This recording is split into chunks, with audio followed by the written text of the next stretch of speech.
Tous les matins, l'info revisitée par Nicolas Canteloup. Maude Bréjon était mon invité ce matin. Et puis on retrouve le président de la République, Emmanuel Macron, qui est avec nous.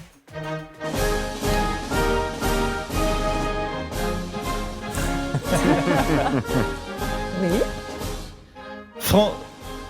Oui, c'est bon, on peut couper. Voilà, c'est à vous, monsieur le Française, président. Français, auditeurs, auditrices, texaires, texiers, sous-fifres et sous-fifrettes au fin fond du studio, Apollines et Apollins. Oui. Je tenais à prendre la parole pour les cons qui ne seraient pas encore au courant qu'il y a la guerre en Iran. Rappelons-le, la guerre n'est pas une bonne chose pour la paix. Les États-Unis et Israël ont décidé, main dans la main, d'actions militaires, et ce, sans respecter le droit international. Et ce n'est pas bien. Nous ne pouvons pas l'approuver, mais comme ce sont des méchants dirigeants qui ont été tués, nous laissons pisser. Oui, cela pète de partout, mais nous, la France, nous disons, comme toujours, que seule la voie diplomatique est la solution. Et c'est pourquoi je vais envoyer mon plus gros bateau, le Charles de Gaulle, mais aussi une petite frégatounette, le Patrick Juvet. Oui, vous l'avez compris, nous sommes prêts à employer la force, mais toujours de façon défensive. Bien sûr. Gentille. Voilà, mes chers compatriotes, je tenais à vous rendre compte, car il me semblait important de vous informer de ce que vous saviez déjà. Vive la République, vive la France, et vivement que ça se termine. Merci, monsieur le président. Maude Bréjon, vous souhaitiez ajouter quelque chose ? Oui. Je voulais dire président de la République. Voilà, c'est tout. Ah oui.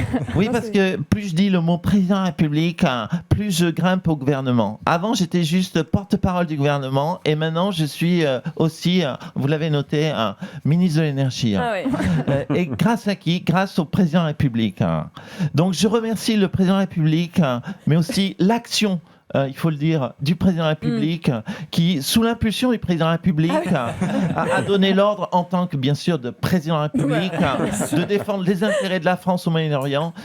Voilà. Si avec ça, je finis pas Premier ministre, je comprends plus rien. C'est sûr. Merci beaucoup, Maude Bréjon. Marine Le Pen, une réaction à cette allocution ? Écoutez, madame, la guerre, évidemment, est une tragédie. Nous le savons, nous pensons, messieurs, aux victimes des bombardements et à toutes ces populations qui fuient les bombes. Oui, et je vous le dis, madame, de façon très solennelle, nous sommes très inquiets. Inquiet pour leur sort ? Non, inquiet qu'ils viennent chez nous. Oui, mais écoutez, excusez-moi, mais c'est toujours comme ça que ça se termine, voilà. Alors pourquoi ils viennent toujours chez nous, vers l'Occident, alors qu'ils nous détestent, alors que le Pakistan est juste à côté, qu'ils sont alliés en plus, et la Russie, ils sont alliés avec la Russie aussi, donc je le dis à tous ces réfugiés, réfugiez-vous vers le nord, n'est-ce pas les Iraniens ? La Russie, c'est très beau en plus, c'est presque le printemps. Ah oui. Il y a à peine 4 mètres de neige là-bas. Faites-vous plaisir, et puis avec un peu de chance, vous serez enrôlé avec les troupes russes pour aller en Ukraine, voilà. Et vous verrez là-bas, vous sentirez comme chez vous, c'est tout détruit aussi. Ah, merci, Madame Le Pen. Ce matin, Thibaut Texer est avec nous pour les titres. Bonjour Thibaut. Eh oui, bonjour Apolline, ici Thibaut Texer, le journaliste à la voix tellement puissante qu'on la surnomme la voix Tolla. C'est parti pour les titres. L'Iran annonce à l'instant qu'en représailles aux attaques, il n'enverra encore pas moins de 8 films iraniens au Festival de Cannes. Et puis des frappes israéliennes ont touché la réunion des dirigeants iraniens chargés d'élire un successeur à l'ayatollah Khamenei. Un conclave a priori infructueux, à en croire les fumées noires qui s'échappaient du toit du bâtiment. Enfin, cette guerre en Iran, a de nombreuses répercussions un peu partout dans le monde et Daniel Cohn-Bendit souhaitait réagir.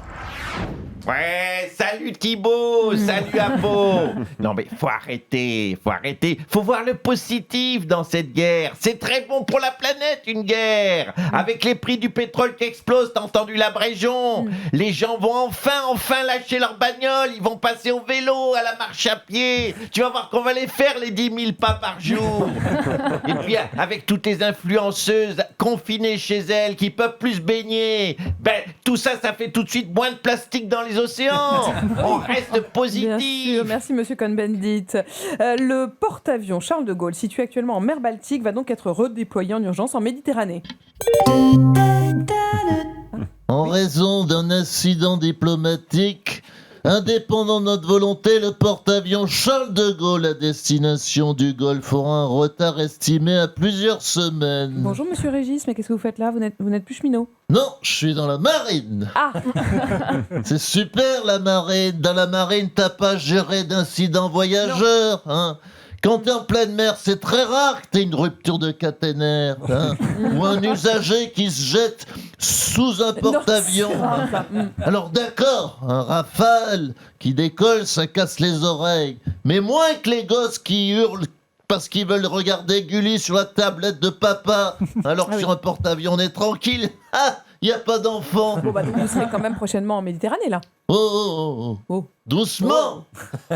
Pour l'instant, avec le Charles de Gaulle, on est en mer Baltique. Oui, c'est te dire si on avait vu le coup venir. On est des stratèges dans la marine. Notre bateau de guerre, on le met le plus loin possible de la guerre. C'est vraiment au bout du bout. Mais ouais, on n'est pas con, faudrait pas qu'on nous le coule, on en a qu'un de porte-avions. Je te rassure, on va y aller en Méditerranée, mais doucement. Ah. On va lever le pied pour pas trop consommer. Parce qu'on a entendu Maud Bréjon avec le prix de l'essence. On n'est pas sûr de pouvoir faire le plein. Oui. Je vois que c'est pas toi qui fais le plein du Charles de Gaulle. C'est vrai, 16 heures de crampe à tenir le pistolet. Donc oui, je te le dis, on sera sur place, mais dans une petite douzaine de jours. Ah oui. Après la bataille. Oui.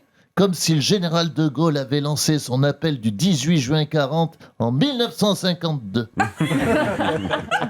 Pour protéger le Charles de Gaulle, il sera escorté par une frégate. Et une fois là-bas, il va récupérer une vedette, Vincent Moscato.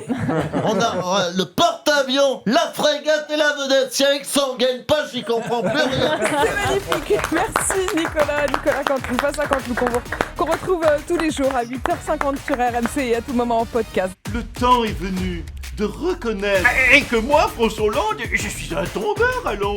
Le temps est venu de reconnaître. Mais que moi, Nicolas Sarkozy, alors j'ai toujours été innocent. Le temps est venu de reconnaître. Quoi, c'est trop théâtral, chérie? Ben que moi, Zinedine, pardon, mais j'attends la place de Didier. Que moi, Jean-Luc Mélenchon, tout le monde le sait. Moi, c'est la République, c'est moi. Pour moi, Philippe de Villiers, Vincent Bolloré, c'est à la fois le mécène et le messie. Et que moi aussi, Goulet, ça fait quand même 8 ans que j'attends que les téléphones sonnent. Hein. Que comme chaque année, c'est quand même un scandale que moi, qui a Mbappé, j'ai toujours pas reçu le ballon d'or. Que moi, François Bayrou, j'avais raison depuis le début.